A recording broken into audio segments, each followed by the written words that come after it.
हरिओम हरे कृष्ण। प्यारे दर्शकों, ध्यान पर हमारी यह आज पहली वीडियो है।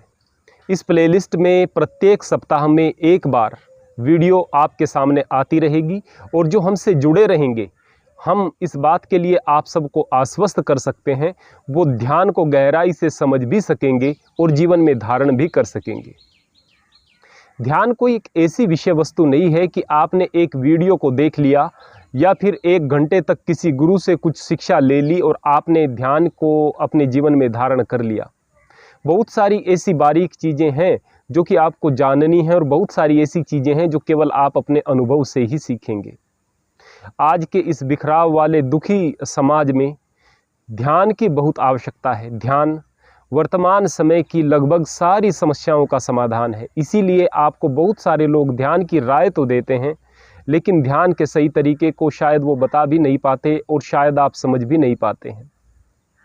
और हम जिस अनुभव को करते हैं, अक्सर अगर प्रयास करते भी हैं, वो एक झूठा ध्यान होता है, झूठा मेडिटेशन होता है। वह एक अनुभूति होती है, वह एक ध्यान नहीं होता है।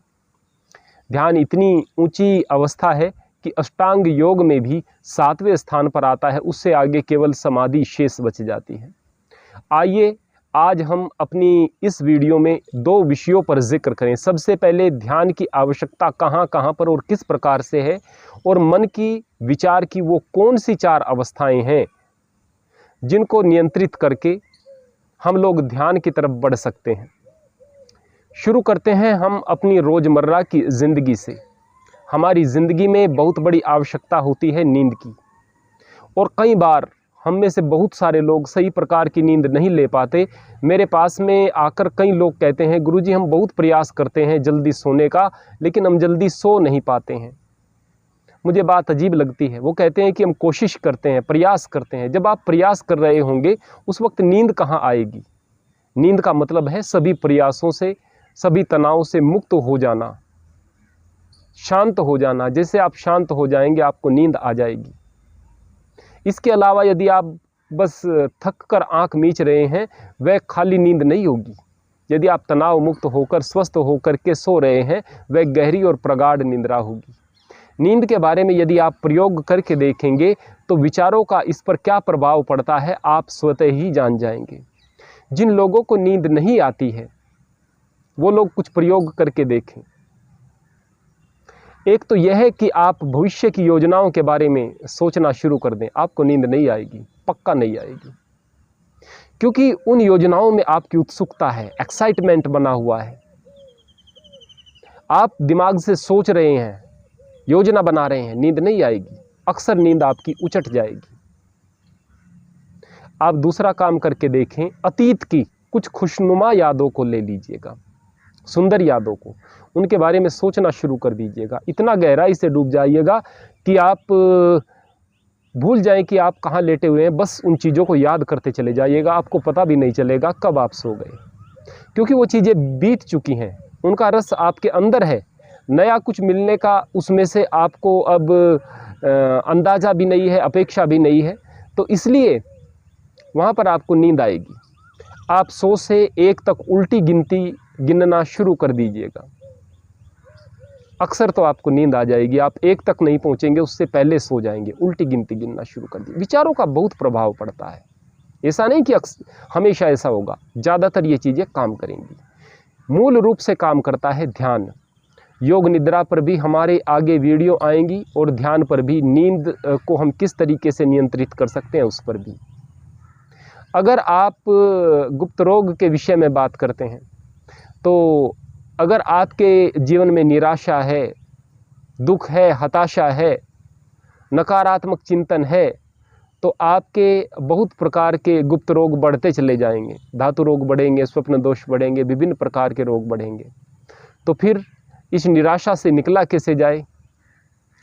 प्रसन्नता से निकला जाएगा, उत्साह से निकला जाएगा, किताब पढ़ने से निकला जाएगा, किसी लक्ष्य पर आप काम कर रहे हैं उससे निकला जाएगा।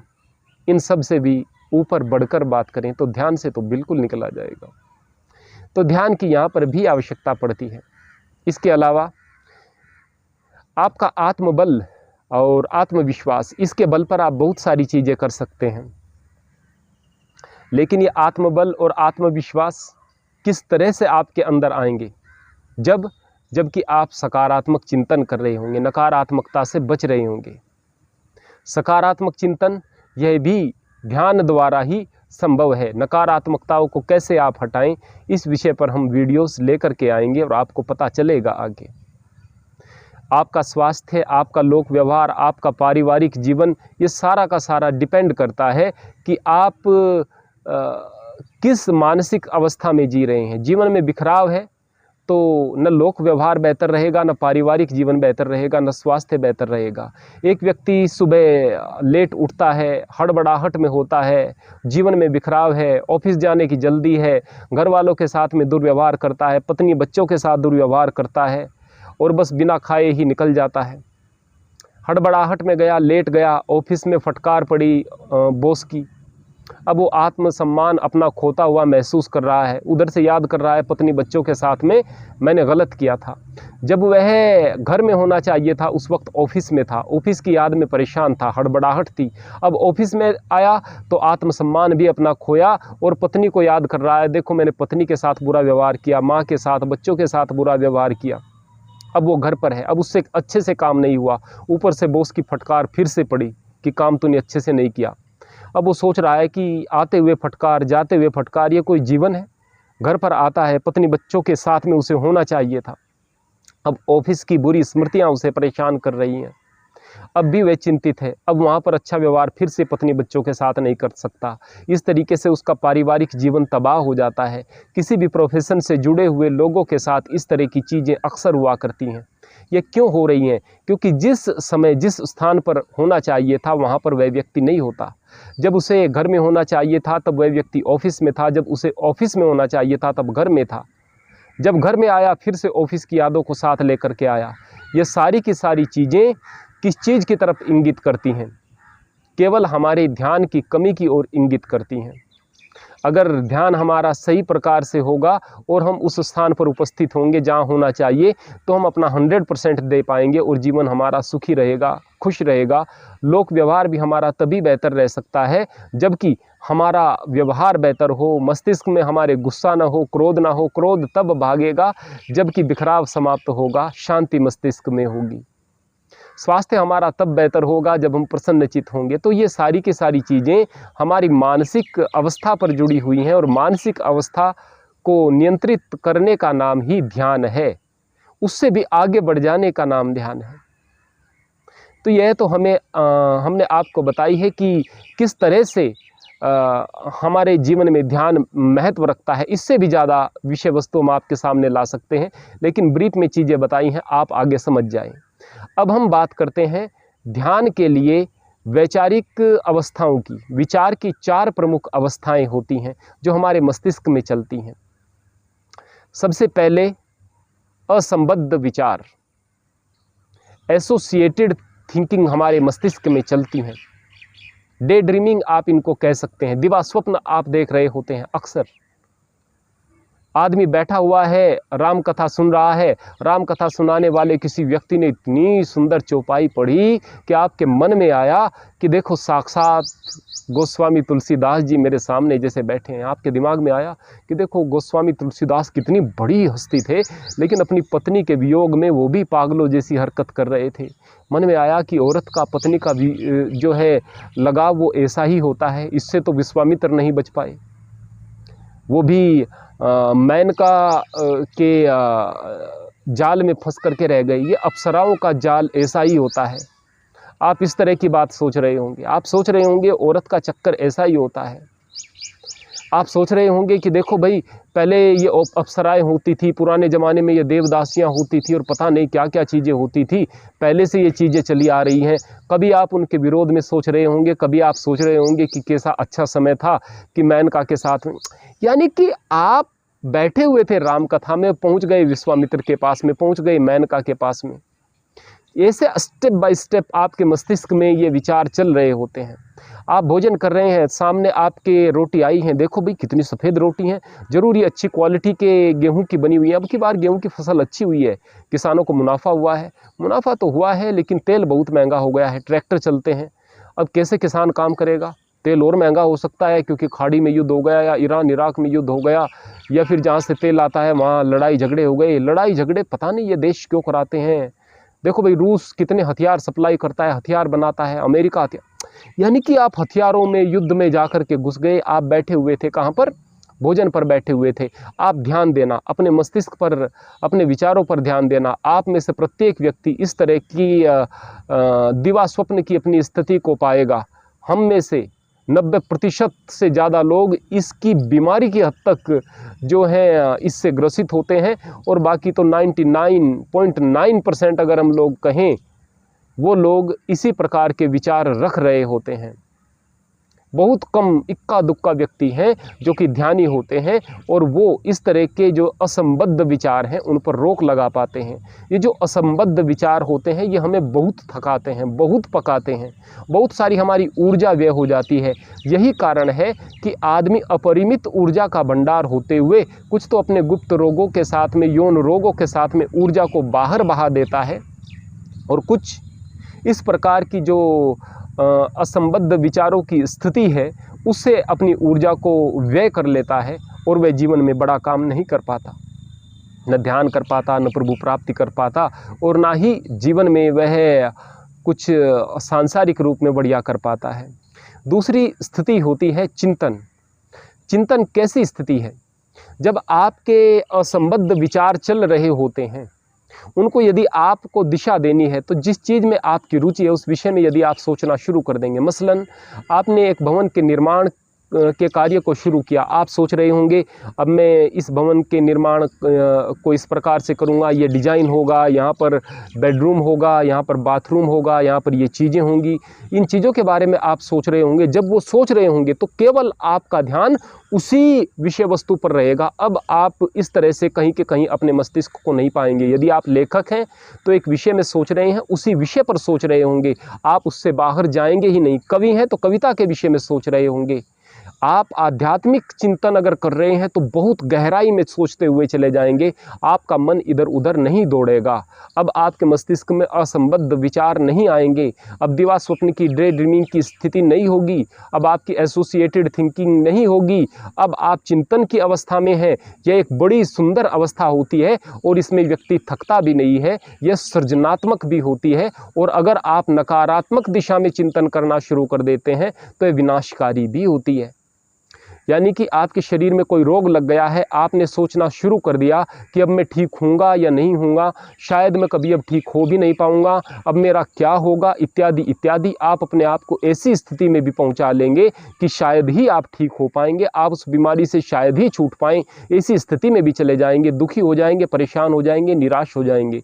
तो इस चिंतन की अवस्था का एक नुकसान यह भी है कि यदि आप नकारात्मक दिशा में चिंतन शुरू कर देते हैं तो बंद तो जाता है आपका विचार वहां पर, लेकिन वह सकारात्मक परिणाम नहीं, नुकसान लेकर के आता है। अब इसके अलावा एक और स्थिति होती है, उसको कहते हैं एकाग्रता। तीसरी अवस्था होती है कंसंट्रेशन। ये जो कंसंट्रेशन है, ये आपको अपने मस्तिष्क को एक स्थान पर नियोजित करना होता है, मन को एक स्थान पर नियोजित करना होता है, बलपूर्वक नियोजित करना होता है, इधर उधर भागने नहीं देना होता। चिंतन में मन स्वतः लग रहा है, चाहे नकारात्मक है या सकारात्मक, स्वतः लग रहा है, वहां से नहीं हट रहा। आपका परिवार का कोई प्रिय व्यक्ति गुजर गया है, वहीं पर मन टिका हुआ है, नहीं भाग रहा। कुछ पैसे का नुकसान हो गया, वहीं पर टिका हुआ है, भाग नहीं रहा। आप कुछ बेहतर चीज सोच रहे हैं, वहीं पर टिका हुआ है, भाग नहीं रहा। आपको जोर नहीं लगाने पड़ रहे, लेकिन एकाग्रता में जोर लगाने पड़ रहे हैं। आपको अभ्यास करना पड़ रहा है, मन को एकाग्र कर रहे हैं, इसलिए फोर्स लगाने के चक्कर में आपकी बहुत ऊर्जा व्यय होती है। और ये जो एकाग्रता है, इसका लाभ है कि इसका नकारात्मक प्रभाव नहीं होता, जितना भी होता है सकारात्मक होता है। नुकसान यह है कि बहुत देर तक आप इस तरह से मन लगाकर नहीं रख सकते हैं। मसलन अगर आपने पढ़ाई में ध्यान लगाया तो आप थक जाएंगे। यही कारण है कि बच्चे अक्सर थकते हैं, एक समय में आप थक जाएंगे, फिर आपको दोबारा ध्यान लगाना पड़ेगा, इत्यादि इत्यादि, इस तरह की चीजें होंगी। तो आप पूर्ण रूपेण इससे जुड़कर नहीं रह सकते हैं। अब इस कंसंट्रेशन को ही मेडिटेशन वर्तमान समय में समझ लिया जाता है। आप जबरदस्ती एक बिंदु पर अपने मन को केंद्रित करते हैं, और जब आपने करना सीख लिया तो आप इसको मेडिटेशन समझते हैं। ये झूठा मेडिटेशन है। आजकल एक शब्द प्रयुक्त हो रहा है, झूठा मेडिटेशन। ये झूठा मेडिटेशन है। इसी मेडिटेशन को सभी लोग करते हुए नज़र आते हैं। चौथी अवस्था होती है जो हमारे इस कॉन्सेप्ट की, ध्यान के कॉन्सेप्ट की आखिरी अवस्था अर्थात ध्यान है, इसको मेडिटेशन कहते हैं। असंबद्ध विचार में मन इधर उधर दौड़ रहा था, विचार इधर उधर दौड़ रहे थे, जो कि सबके दौड़ते हैं, कह सकते हैं। चिंतन में एक स्थान पर नियत थे। जिनके असंबद्ध विचार हर वक्त रहते हैं, उन्हीं का ही चिंतन की भी अवस्था आती है, यदि वो चिंतक हैं तो। जब चिंतन की अवस्था में नहीं, फिर असंबद्ध विचारों की स्थिति में चले जाते हैं। तो ये जो चिंतन की अवस्था है, ये दूसरी अवस्था बताई थी। इसमें क्या है? इसमें मन एक स्थान पर अपनी इच्छा से रहता है। जो एकाग्रता हमने बताई थी, उसमें मन को रोक कर रखा जाता है एक बिंदु पर। लेकिन जो ध्यान की अवस्था होती है, यहाँ मन होता ही नहीं, मन और मस्तिष्क के आप पार चले जाते हैं।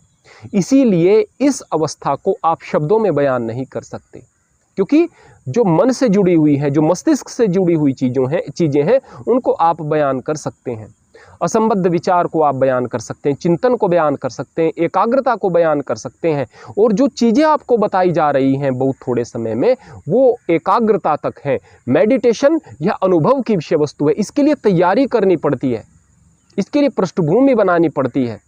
उसके पश्चात आप क्रमशः आगे चले जाते हैं, और जैसे आगे चलते चले जाते हैं, फिर आपको इस अवस्था में एक विशेष आनंद मिलता है।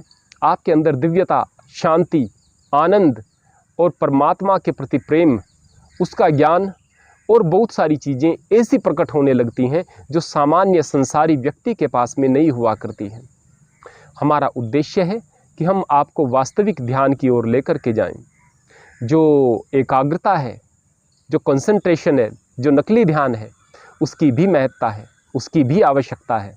वर्तमान में बिखराव के ज़माने में लोगों को यह बहुत लाभ करता है, लेकिन जो सर्वोच्च अवस्था ध्यान की है, उसका कोई जवाब नहीं है। हम प्रयास में रहेंगे कि आपको वहीं तक लेकर के जाया जाए, और उससे पहले आपकी क्या तैयारियां होंगी, हम उन विषयों में भी जिक्र करेंगे। आप सब जुड़े रहिएगा आनंद धारा के साथ। हरि ओम, हरे कृष्ण।